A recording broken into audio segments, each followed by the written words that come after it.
Hello champions, कैसे हैं आप सभी। आशा करता हूं आप सभी बहुत अच्छे होंगे और आप सभी की तैयारी है वो बहुत अच्छे से चल रही होगी। दोस्तों, जैसा कि आपको पता है कि दिल्ली पुलिस कांस्टेबल का आपका एग्जाम आ चुका है और आप उसके लिए बड़े जोरों शोरों से तैयारी कर रहे हो। और जो हम दिल्ली पुलिस कांस्टेबल के लिए मैथ पढ़ रहे थे, अपना जीरो से हीरो आपको बनाना है, वो मैथ हम पढ़ रहे थे। उसमें परसेंटेज की हमने 2 क्लास की थी और ये आज वाली प्रतिशत की क्लास होने वाली है। इसमें वो क्वेश्चंस करवाने वाला हूं जो आपके दिल्ली पुलिस के एग्जाम में बार बार रिपीट होते हैं, पिछले एग्जाम्स में पूछे गए हैं। क्योंकि हमारा टारगेट है कि मैथ में हमें 15 में से 15 स्कोर करना है और ये टारगेट तभी अचीव किया जा सकता है जब आप पिछले क्वेश्चंस को भी सोल्व कर पा रहे हो। क्या आप उनको सोल्व कर पा रहे हो? इतने काबिल आप बन चुके हो तो आपको फिर कोई नहीं रोक सकता। आज वाली पूरी क्लास देखना और उनको सोल्व करने की कोशिश करना। लेकिन एक बात बोलना चाहूंगा, अगर जिसने भी पिछली दोनों क्लासेज नहीं देखी है परसेंटेज की, उन क्लासेज को जरूर देख लेना। तो मोटिवेशन से इसकी शुरुआत कर लेते हैं कि सफलता का मार्ग जरूर कठिन हो सकता है। ध्यान से सुनना कि सफलता का मार्ग जरूर कठिन हो सकता है, लेकिन आपकी उम्मीद और संघर्ष उसे संभाल सकते हैं। अगर आपकी उम्मीद है कि हाँ मैं कर सकता हूं, आप उसके लिए संघर्ष कर रहे हो कि मुझे इस बार करना ही है, कितनी भी मेहनत करनी पड़ जाए, तो आप उसको कर सकते हो। अपनी सफलता है उसको प्राप्त कर सकते हो। ठीक है, काफी मोटिवेशन हो गया, काफी एनर्जी आपके अंदर आ चुकी है। तो एनर्जी आ चुकी है तो अब इस क्वेश्चन को निकालिए। ये क्वेश्चन देखिए, दिल्ली पुलिस के एग्जाम में पूछा गया क्वेश्चन है। डेट भी आप देख सकते हो नीचे लिखी हुई है। ठीक है, 1 दिसंबर 2020 को पूछा गया था आफ्टरनून शिफ्ट वाली में।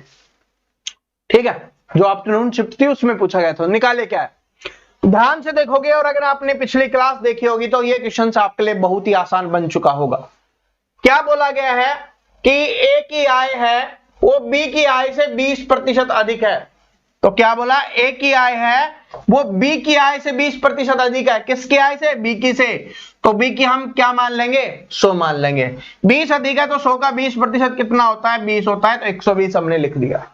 ठीक है, उसके बाद देखिए क्या है, सी की आय, यानी सी के बारे में भी बात की गई है तो हम सी भी यहां पर लिख लेते हैं कि सी की आय है ए और बी की कुल आय से 55% कम है। ध्यान से सुनना इस लाइन को, ध्यान से पढ़ना इस लाइन को, क्योंकि लाइन को पढ़ लोगे ना तो आधा क्वेश्चन यहीं पे सोल्व हो जाएगा।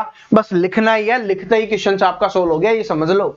क्या बोला कि जो सी की आय है ना वो ए और बी की कुल आय से, ए और बी की कुल आय कितनी है भाई अपनी? ये है।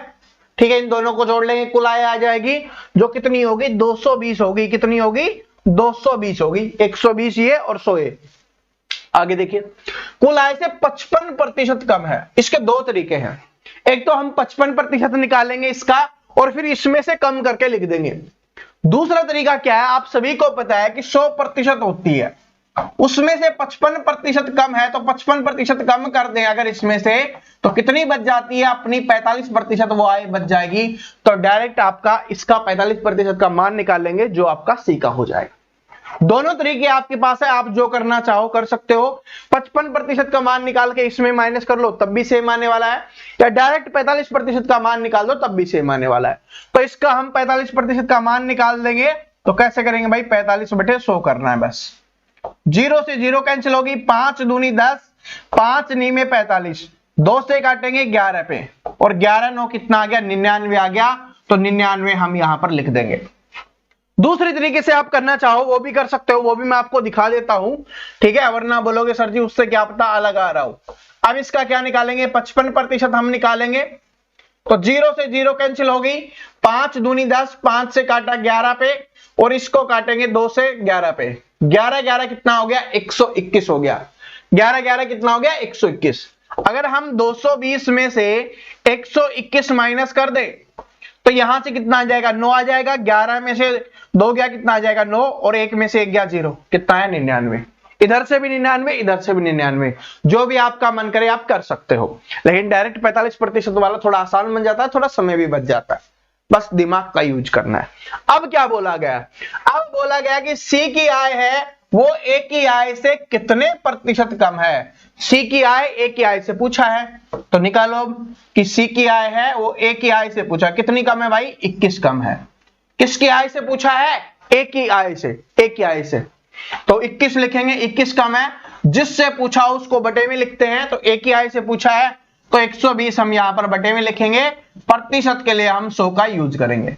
0 से 0 कैंसिल हो गई, कितना आ जाएगा 200, दो और कट रहा है, 2 से काट लेंगे, 2 6 12, 2 पंजे 10, ठीक है। उसके बाद और कट रहा है, 3 दूनी 6, 3 दूनी 6, 3 7 21, और नहीं कट रहा तो 7 पंजे 35 बटे 2 आ गया। अब 35 बटे 2 आ गया तो कितना आ जाएगा 17.5 आ जाएगा। तो ये आंसर हो गया ऑप्शन नंबर बी, ठीक है। देखिए क्वेश्चन अच्छा था तभी पेपर में पूछा गया है, और इसमें ऐसा कुछ नहीं था कि आप ना कर पाओ, इसमें बस आपको कैलकुलेशन करनी थी, ठीक है।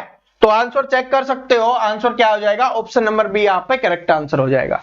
समझ में आया कैसे किया, और समझा तो मैंने पिछले क्लास में ही दिया था, अगर आपने वो क्लास देखी होगी तो आपके लिए बहुत आसान बन चुका होगा ये क्वेश्चन। चलो अब अगले पे चलते हैं। अगला क्वेश्चन देखिए, ये भी दिल्ली पुलिस के एग्जाम में पूछा गया, जो सोचते हैं ना छोटे क्वेश्चन नहीं आते, पिछले साल दिल्ली पुलिस में पूछा गया क्वेश्चन है। क्या है कि 18 ग्राम है वो 4 पॉइंट केजी का कितने प्रतिशत है, ये आपको बताना है। तो बताइए कितना हो जाएगा, क्या बोला है 18 ग्राम कितना का 4 पॉइंट केजी का। या तो आप इसको ग्राम को किलोग्राम बनाओ या किलोग्राम को ग्राम बनाओ। तो किलोग्राम को ग्राम बनाना आसान है, क्योंकि आपको पता है 1 किलोग्राम बराबर कितना होता है दोस्तों, 1000 ग्राम होता है। 1 किलोग्राम बराबर कितना होता है, 1000 ग्राम होता है। कितना है ये 4.5, 4.5 को गुना करेंगे तो कितना आ जाएगा 4500 ग्राम आ जाएगा। जब हमारा इसका किलोग्राम का ग्राम बन गया, अब तो आसान बन गया। अब बताना कि 18 है वो 4500 का कितना प्रतिशत है, बस 2 जीरो से 2 जीरो कट गई। और उसके बाद किसी से कट रहा है, 3 से काट दे, 3 6 18, ठीक है। 9 से कट रहा है ना डायरेक्ट, 9 दूनी 18, 9 पंजे 45, ऊपर कितना बच गया 2/5 आ गया। 2/5 को क्या लिख सकते हैं हम भाई, 2/5 तो ऑप्शन में नहीं है, तो हमें दशमलव में निकालना है, तो 1 जीरो लगाएंगे तो जीरो के बाद दशमलव कितना आ गया 20, 5 चौके 20, 0.4% आंसर हो जाएगा। ये किसमें है, ऑप्शन नंबर बी में दिया गया 0.4%। पता चल गया कैसे किया भाई, किलोग्राम था उसका हमने ग्राम बनाया है, ठीक है। उसके बाद फिर 18 ग्राम बताना था कि 4500 ग्राम का कितना प्रतिशत है, वो हमने निकाल दिया, 0.4% हो जाएगा, ठीक है। और आंसर चेक करना चाहो तो आंसर भी चेक कर सकते हो, option number B correct answer हो गया, ठीक है। तो चलो अब अगले क्वेश्चन पे चलते हैं। लेकिन इस बात से क्या पता चला इस क्वेश्चन से कि ऐसे बेसिक क्वेश्चंस भी पेपर में पूछे जाते हैं, ऐसा नहीं कि सारे अच्छे लेवल के आते हैं, बेसिक क्वेश्चंस भी पेपर में आते हैं, इसलिए बेसिक क्लास आपको करवाई जाती है। अब ये वाला क्वेश्चन देखिए, ये बहुत इंपॉर्टेंट है और ये बार बार शिफ्ट में पूछा गया था, नोट कर लेना इसको अच्छे से समझ लेना। इस क्वेश्चन को सभी स्टूडेंट अच्छे से समझ लेना, क्योंकि ये क्वेश्चन बार बार रिपीट होता है। क्या है कि एक व्यक्ति अपनी मासिक आय का 75% खर्च करता है, तो भाई आय कितनी होती है 100% होती है, उसमें से वो 75% क्या कर देता है, खर्चा कर देता है, तो क्या करेगा 25% की क्या करेगा, बचत करेगा। क्या ये बात समझ में आ गई भाई, 100% उसकी क्या होगी, आय होगी। हमने यहां पर लिख दिया कि ये उसकी आय होगी। 75% क्या कर देता है, वो खर्चा कर देता है, तो 75% क्या हो गया, उसका खर्च हो गया। और 25% क्या हो जाएगी, उसकी बचत हो जाएगी, क्योंकि 100 में से 75 खर्च कर दिया तो 25 बच गया। आगे देखिए क्या है कि यदि उसकी आय में 50% की और व्यय में 80% की वृद्धि हो जाती है, आय में 50% की, तो आय का 50% कितना होगा, 50 ही होगा, तो अब आय कितनी होगी 150 होगी। और खर्चे में क्या हुआ है 80% की वृद्धि हो गई। अब देखिए 75 पहले से ही था, 75 पहले से था, अब 80% और निकाल लो, फिर इसमें जोड़ देंगे कि कितने की वृद्धि हुई है। या आप इसका डायरेक्ट भी लिख सकते हो, क्योंकि आपको पता है कि 20 चौके 80, 20 पंजे 100, 4/5 डायरेक्ट लिख सकते हो। 15 5 75 और 15 चौके 60, यानी 60% की और वृद्धि हो गई। तो इसमें 60 जोड़ दो, तो इसमें 60 जोड़ेंगे तो कितना आ जाएगा, ये 135 हो जाएगा, 135। अब देखो कि 150 क्या है, वो कम आता है, उसमें से 135 क्या कर देता है, वो खर्च कर देता है, तो कितना बचाएगा, सिर्फ 15 बचाएगा। कितना बचाएगा, 15। अब आपसे पूछा गया है तो उसकी मासिक बचत में कितने प्रतिशत की वृद्धि या कमी हुई है। भाई पहले 25 बचा रहा था, अभी 15 बचा रहा है। क्या कि पहले 25 बचा रहा था, अभी 15 बचा रहा है, तो क्या हुआ है, वृद्धि हुई है या कमी हुई है, ये बताओ कि वृद्धि हुई है या कमी हुई है। भाई कमी ही हुई है ना, क्योंकि 25 से क्या हो गया, 15 हो गया, 25 से 15 हो गया, इसका मतलब कितने की कमी हो गई, 10 की कमी हो गई। 10 की कमी हुई है कितने में से, 25 में से। और प्रतिशत के लिए 100 का यूज करेंगे, तो 25 चौके 100 और 10 गुना 4 कितना हो जाएगा, 40% की क्या हो जाएगी, कमी हो जाएगी। तो ऑप्शन नंबर डी यहां पे करेक्ट आंसर हो जाएगा। आंसर चेक कर लेते हैं, option number D correct answer है। जिसको नहीं समझ में आया फिर से समझा देता हूं, ध्यान से देख लेना। ठीक है भाई, पहले 100 थी, 75 खर्च कर देता था, 25 बचाता था। फिर क्या हुआ, 50% की वृद्धि होगी तो 150 उसकी आय होगी। खर्चा भी 80% बढ़ गया, तो 75 से 135 खर्चा हो गया। तो भाई 150 कमाता है, 135 खर्च कर देता है, तो कितना बचाएगा, 15। पहले 25 बचाता था, अपने डायरेक्ट मान के चलो कि भाई 100 रुपए कमाता था, तो उसमें से 25 रुपए बचा लेता था। अब 150 रुपए कमा रहा है, लेकिन 15 रुपए ही बचा रहा है, तो पहले से कितने रुपए कम बचा रहा है, यहां पर 10 रुपए कम। तो 10 आपको बताना है कि भाई 10 रुपए कम बता रहा है, कितने में से, 25 में से। ठीक है, तो 10 कम बता रहा 25 में से, तो 25 हम बटे में लिखेंगे, गुना में 100 लिखेंगे प्रतिशत के लिए। 25 चौके 100 और 10 चौके क्या हो गया, 40% की कमी। कमी कैसे पता चला, क्योंकि 25 से 15 कम होता है। ठीक है, तो ये क्वेश्चन है वो बार बार एग्जाम्स में रिपीट होता है, इसलिए मैंने आपको करवा दिया है, समझा दिया है। आप पेपर में आएगा, आप छोड़ने वाले नहीं हो, इतना मुझे पता है। क्वेश्चन देखिए, ये है आपका कि दो छात्रों ए और बी को पुरस्कार राशि के रूप में कुल 4,400 रुपए का भुगतान किया गया। तो दो छात्र हैं, देखिए क्या है, दो छात्र हैं, एक है ए एक है बी, और पुरस्कार राशि के रूप में कुल कितने रुपए मिले हैं उनको, 4,400 रुपए का भुगतान किया गया है। ठीक है, तो भाई एक तो ए हो गया, एक हो गया बी, दोनों है, दोनों हमने लिख दिए। उसके बाद बोला कि ए को बी को भुगतान की गई राशि का 120% भुगतान किया गया है। तो ए को क्या किया गया है, जो बी को भुगतान किया गया है ना, उस राशि का 120%। तो मान लो अगर बी को 100 किया गया है, तो ए को कितना किया जाएगा भाई, 120, क्योंकि 100 का 120% 120 ही होता है। यही तो किया गया, ए को बी को भुगतान की गई राशि का 120% भुगतान किया गया, यानी इसको 100 किया गया है तो इसको 120 किया गया है। आगे देखिए क्या है, तो बी को कितनी राशि का भुगतान किया गया, ये अपने को बताना है। तो सबसे पहले इनका रेशियो निकाल लो, या आप ऐसे भी कर सकते हो कि 220 का मान, ऐसे भी कर सकते हो भाई, इन दोनों को जोड़ लेंगे, क्योंकि दोनों को जोड़ के ही 4,400 रुपए मिले हैं, तो इन दोनों को जोड़ेंगे तो कितना हो जाएगा, 220 रुपए। 220 का मान कितना हो जाएगा, 4,400 रुपए हो जाएगा। हमें मान किसका निकालना है, बी का। ठीक है, क्योंकि यही बताना है कि बी को कितनी राशि मिली है, तो बी 100%, तो 100% का मान निकाल दोगे। 0 से 0 कट गया, 22 दूनी 44, कितना आ गया, 20 को 100 से गुना करोगे तो कितना आ जाएगा, 2,000 रुपए हो जाएगा, और 2,000 रुपए आपका आंसर हो जाएगा ऑप्शन नंबर बी। यहां से ऑप्शन नंबर बी है वो करेक्ट आंसर। ठीक है, इसमें ऐसा कुछ नहीं था, बस क्वेश्चन आपको बड़ा लग रहा था, सिंपली हमने किया, बस ये लिख लिया, सोल्व हो गया। या कुछ ऐसे भी कर सकते हो भाई कि 20 पंजे 100, 20 6 को 120, ये 11 का मान ये हो जाएगा। ठीक है, फिर आपको 5 का मान निकालना था, तो ऐसे भी निकालना चाहो छोटा करके तो छोटा करके भी निकाल सकते हो। ठीक है, जो आपका मन करे वो आप कर सकते हो ये, लेकिन ये समझ में आ गया, ये लिखना जिसने सीख लिया उसको कोई प्रॉब्लम नहीं होगी, बस आपको क्या करना है, ये लिखना है बस। ठीक है, ये लिखा और आंसर निकल गया, क्योंकि 220 का मान आपको पता है कि दोनों को मिलाकर कितने मिले हैं, 4,400 रुपए मिले हैं, तो 220 का मान हो गया 4,400। एक का मान होगा 4,400 बटे 220। अपने को मान किसका चाहिए, 100 का चाहिए, तो गुना में 100 कर देंगे, आंसर निकल के आ जाएगा 2,000। अब दूसरे वाले का पूछता तो यहां पर 100 की जगह पे 120 करते, अगर एक का पूछता तो। ठीक है, तो ऐसे अपने को करना है। अगला क्वेश्चन देखिए क्या है, अगला क्वेश्चन देखिए क्या है, ये है बहुत अच्छा क्वेश्चन है कि ये देखिए इंपॉर्टेंट क्वेश्चन मैं आपको बता रहा हूं, ये भी बार बार रिपीट हुआ है, ये क्वेश्चन भी बार बार अलग अलग शिफ्ट में पूछा गया क्वेश्चन है। देखिए क्या है कि एक व्यक्ति अपनी मासिक आय का 22% घर के किराए में और 40% घरेलू खर्चों और राशन पर खर्च करता है। तो स्टार्टिंग में जैसे जैसे बोला जाए वैसे वैसे वे करते हुए चलेंगे तो आसान बन जाएगा। तो एक व्यक्ति अपनी मासिक आय का 22% घर के किराए पे, तो भाई घर का किराया हम यहां पर लिख लेते हैं कि किराए पे कितना खर्च कर देता है, 22% खर्च कर देता है घर के किराए पे। 40% घरेलू खर्चों पर, अब जो खर्चे हैं उसके, ठीक है, जो खर्चे हैं उस पे कितना कर देता है, 40% है वो घरेलू खर्चों पर कर देता है। ठीक है, उसके बाद क्या है, घरेलू खर्चे और राशन पर कर देता है, और शेष आय का 50% बच्चों की शिक्षा व अन्य मदों पर खर्च करता है।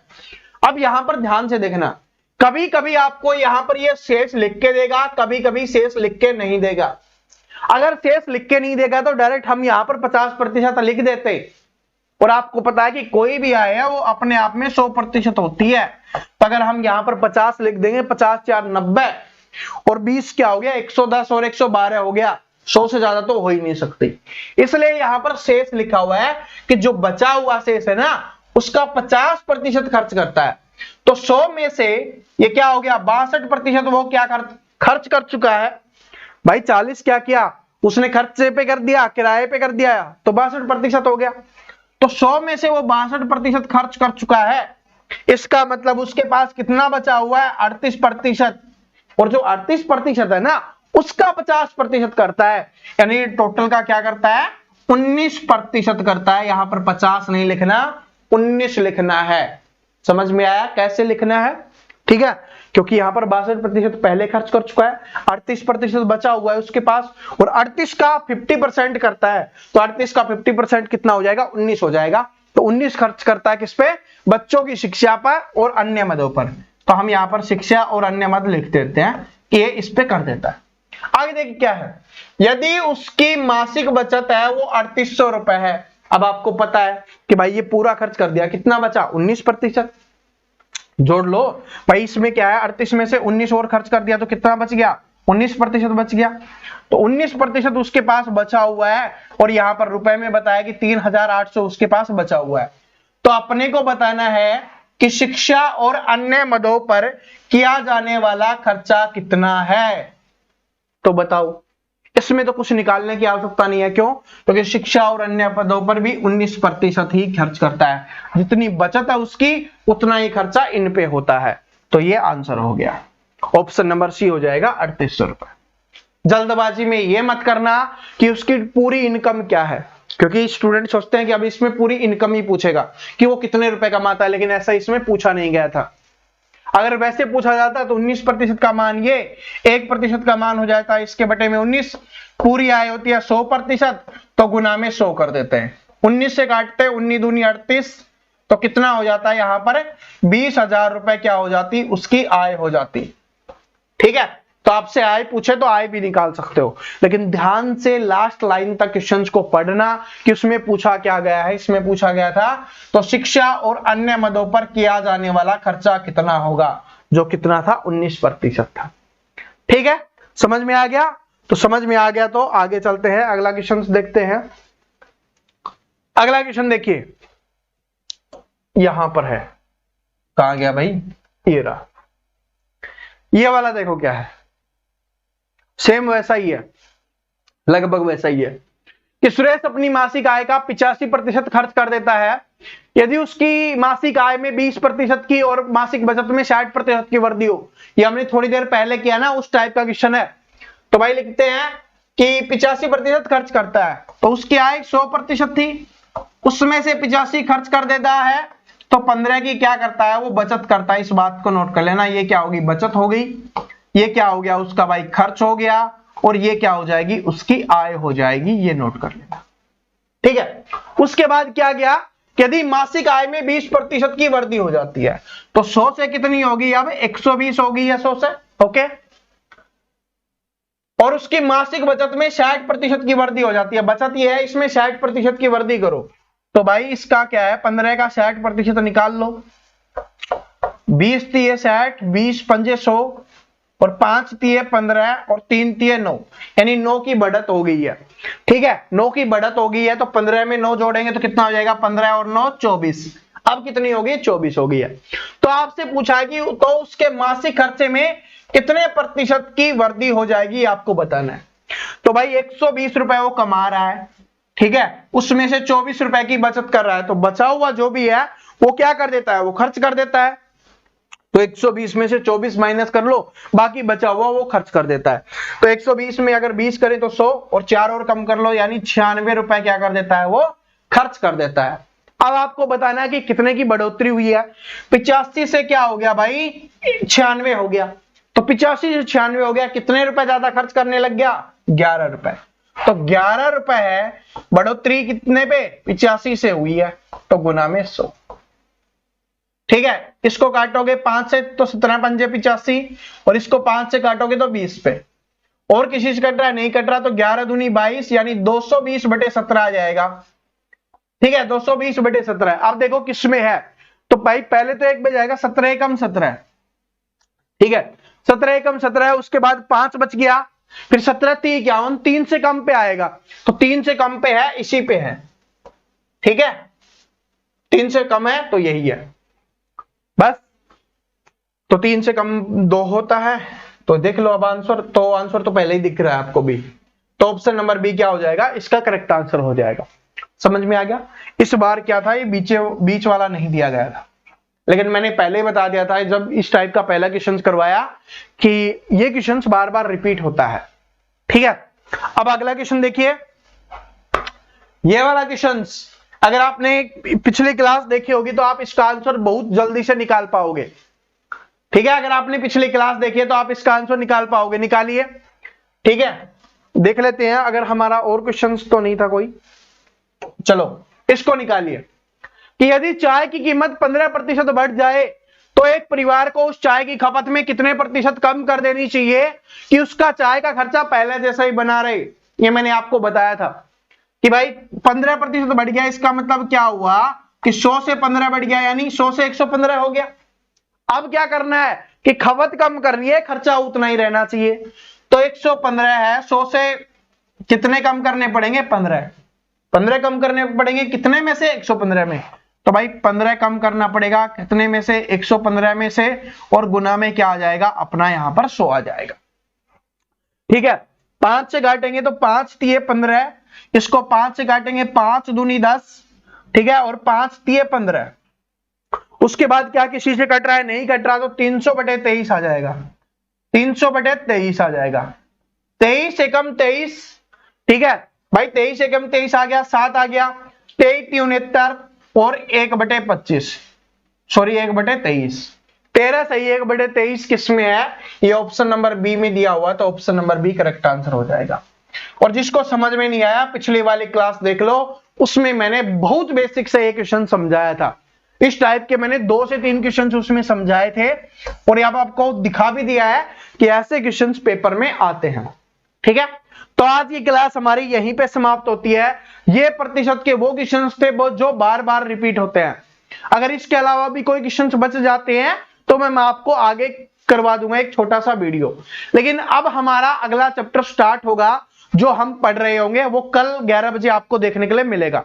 ठीक है, तो ये वीडियो पसंद आया लाइक करना, क्वेश्चंस को सोल्व कर पाए या नहीं कर पाए, समझ में आया या नहीं आया, कमेंट सेक्शन में जरूर बताना। और जो भी स्टूडेंट चैनल पे नया, चैनल को सब्सक्राइब करके बेल आइकन को जरूर प्रेस कर लेना, ताकि आने वाली सभी वीडियोस की अपडेट आपको रेगुलर मिल सके। मिलते हैं नेक्स्ट वीडियो में, तब तक हंसते रहिए, मुस्कुराते रहिए, पढ़ते रहिए। सभी को ऑल द बेस्ट।